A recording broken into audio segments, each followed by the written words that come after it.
Hello friends, welcome to my channel Biosecure NEET 2021 NEET അല്ലേ 2021 NEET എക്സാമിന് വേണ്ടി prepare ചെയ്യുന്ന ഒരുപാട് കൂട്ടുകാർ നമുക്കുണ്ട്. നമുക്ക് എല്ലാവർക്കും അറിയാം 2020 നീറ്റ് കുറച്ച് എളുപ്പമായിരുന്നു എന്ന് പറഞ്ഞാൽ പഠിച്ചവർക്ക് മാത്രം. അപ്പം അതിൽ മെയിനായിട്ട് ക്വസ്റ്റ്യൻസിൽ മെയിനായിട്ട് കണ്ടുവന്നതൊന്നായിരുന്നു NCERT ബേസ്ഡ് ക്വസ്റ്റ്യൻസ്. അത് ഫിസിക്സ് ആയാലും കെമിസ്ട്രി ആയാലും ബയോളജി ആയാലും എല്ലാം NCERT ബേസ്ഡ് ക്വസ്റ്റ്യൻസ് ആയിരുന്നു അല്ലേ. അപ്പോൾ കഴിഞ്ഞ നീറ്റ് കുറച്ച് എളുപ്പമായിരുന്നു എന്ന് വിചാരിച്ച് നെക്സ്റ്റ് എക്സാം എളുപ്പമായിരിക്കണമെന്നൊന്നുമില്ല. നമുക്ക് വേറൊരു പ്രത്യേകത കൂടി ഉണ്ടായിരുന്നു. കഴിഞ്ഞ പ്രാവശ്യത്തെ നീറ്റിന് എന്തായിരുന്നു, എല്ലാം എയിംസ് ജീപ്മർ എല്ലാം ഒരുമിച്ച് ഉള്ള ഒരു എക്സാം ആയിരുന്നു. എന്നിട്ട് കൂടി എളുപ്പമായിരുന്നു അല്ലേ. ഒരുവിധം എല്ലാം NCERT ബേസ്ഡ് ആയിരുന്നു. അതുകൊണ്ട് നമുക്കറിയാം 100ൽ ഓൾ ഇന്ത്യ റാങ്ക് 100ൽ തന്നെ കേരളയിൽ ഒരുപാട് പേരുണ്ടായിരുന്നു.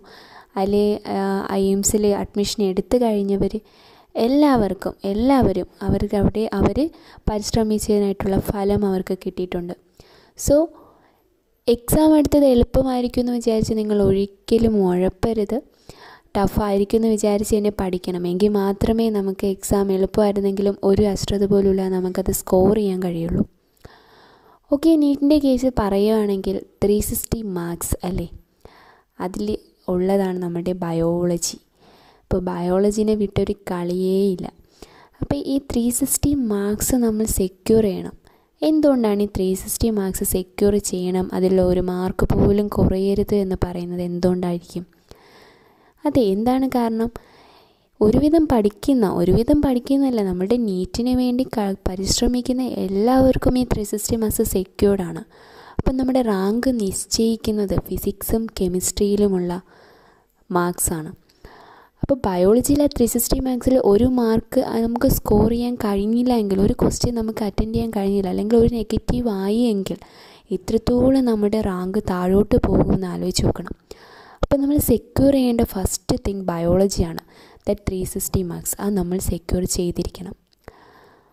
ഒരുപാട് ടഫാണ് എന്നൊന്നും ഞാൻ പറയത്തില്ല.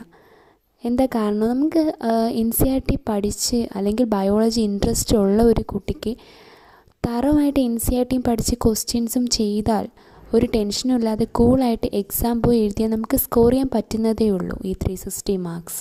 അപ്പോൾ ഈ 360 മാർക്സ് വിട്ടുകളഞ്ഞ് ഒരു പരിപാടിയും നീറ്റിൽ നടക്കത്തില്ല.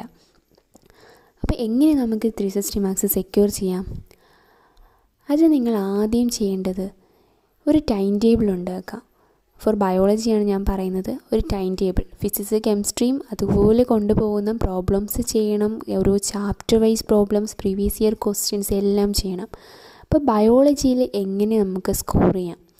ഫസ്റ്റ് ഓഫ് ഓൾ NCERT ഇപ്പോൾ ഫസ്റ്റ് ചാപ്റ്റർ ആണല്ലേ നമ്മുടെ ഫസ്റ്റ് ഇയർ +1 അല്ലെങ്കിൽ ആദ്യത്തെ ചാപ്റ്റർ നമ്മൾ നീറ്റിനെ പഠിക്കുന്ന ലിവിങ് വേൾഡ്. അപ്പോൾ ഈ ലിവിങ് വേൾഡ് NCERT ടോപ്പിക്സ് എടുക്കുക, തറമായിട്ട് വായിക്കുക. ഒരു 2 വട്ടമല്ല 3 വട്ടമല്ല മനസ്സിലാവുന്നില്ല, അപ്പോൾ 4 വട്ടം മനസ്സിലാവുന്നില്ല. എത്രത്തോളം നമുക്ക് ഒരു ഡൗട്ട് പോലും ഇല്ലാതെ ഓരോ സെൻറ്റൻസും NCERTയിൽ മനസ്സിലാക്കാൻ കഴിയുന്നോ അത്രത്തോളം വായിക്കുക. അപ്പം NCERT നമ്മൾ പഠിച്ചു കഴിഞ്ഞു, ആദ്യത്തെ ചാപ്റ്ററിൻ്റെ അടുത്ത് നമ്മൾ NCERT പഠിച്ചു കഴിഞ്ഞു. അതിനുശേഷം നമ്മൾ എന്താ ചെയ്യുക? ഓരോ ക്വസ്റ്റ്യൻസ് നമ്മൾ എടുക്കുക. അത് പ്രീവിയസ് ഇയർ ആയാലും അല്ലാതെ NCERT ബേസ് ക്വസ്റ്റ്യൻസ് ആയാലും നമുക്ക് ഒരുപാട് ഗൈഡൊക്കെ കിട്ടും. അപ്പോൾ ആ ഗൈഡിലുള്ള ക്വസ്റ്റ്യൻസ് എല്ലാം എടുക്കുമ്പോൾ നമുക്കറിയാം നമുക്ക് ചെയ്യാൻ പറ്റുന്നുണ്ടോ, ആ ക്വസ്റ്റ്യൻസ് എല്ലാം നമുക്ക് ചെയ്യാൻ കഴിയുന്നുണ്ടോ എന്ന് നമ്മൾ ചെക്ക് ചെയ്യുന്നു. കഴിയുന്നില്ല എങ്കിൽ നമ്മൾ വീണ്ടും NCERT ടെസ്റ്റ് എടുക്കുക. അതിലെവിടെയാണ് നമുക്ക് ഡൗട്ട് വന്നത് അത് നമ്മൾ ക്ലിയർ ആക്കുന്നു. കഴിഞ്ഞു അവിടെ. അപ്പോൾ നമ്മൾ മെയിനായിട്ട് ഒരു കാര്യം നമ്മൾ വിട്ടുപോയത്, 1 NCERT പഠിക്കുക, 2 പ്രീവിയസ് ഇയർ ക്വസ്റ്റ്യൻസ് ചെയ്യുക. ഇനി നമുക്ക് പേടി വരുന്ന ഒന്നാണ്, എയിംസൊക്കെ ഉണ്ട് അപ്പം പുറത്തുള്ള ടോപ്പിക്സ് വരും. ഒരിക്കലും പുറത്തുള്ള ടോപ്പിക്സ് ഉൾപ്പെടുന്ന ബുക്സ് ആദ്യം എടുത്ത് വായിക്കരുത്. NCERT എവിടെയാണോ കംപ്ലീറ്റ് ചെയ്ത് നിർത്തുന്നത്, ദെൻ ഏതെങ്കിലും നമ്മൾ സാറന്മാരൊക്കെ പ്രിഫർ ചെയ്തിരുന്ന ഏതെങ്കിലും ബെസ്റ്റ് ഗൈഡ് എടുക്കുക, അത് വായിക്കുക. പുറത്തുനിന്ന് ക്വസ്റ്റ്യൻസ് വരുന്ന രീതിയിലുള്ള ടോപ്പിക്സ് നമ്മൾ ഗ്രാസ്പ് ചെയ്യാൻ ശ്രമിക്കുക. അതിൽ നിന്നുള്ള ക്വസ്റ്റ്യൻസ് ചെയ്യാൻ ശ്രമിക്കുക. അപ്പം നമ്മൾ ഫസ്റ്റ് പ്രിഫർ ചെയ്യേണ്ടത് NCERT വിട്ട് ഒരു കളിയുമില്ല. അതൊരിക്കലും നമ്മൾ NCERT വായിക്കാതെ പോകരുത്. ഒരുപാട് പേര് ചെയ്യുന്നതാണ്. NCERT ടെക്സ്റ്റ് ബുക്ക് വായിക്കാതെ ജസ്റ്റ് ക്വസ്റ്റ്യൻസ് ചെയ്യുക, പിന്നെ നമ്മൾ പോകുന്ന ഇൻസ്റ്റിറ്റ്യൂഷനിൽ ഗൈഡുകൾ വായിക്കുക. അത് തെറ്റാണ്. NCERTയുടെ സൈഡിലുള്ള ഒരു ബോക്സ് പോലും നമുക്ക് ഇമ്പോർട്ടൻ്റ് ആണ്. ഒരു ബോക്സിലുള്ള എഴുതിയേക്കുന്നതെല്ലാം ഈവൻ സമ്മറി പോലും വായിക്കാതെ വിടരുതെന്നാണ് പറയുന്നത്. NCERTയുടെ പുറകിലുള്ള ക്വസ്റ്റ്യൻസ് സെയിം തന്നെ എടുത്ത് ചോദിച്ചിട്ടുള്ള എക്സാംസ് വരെയുണ്ട്.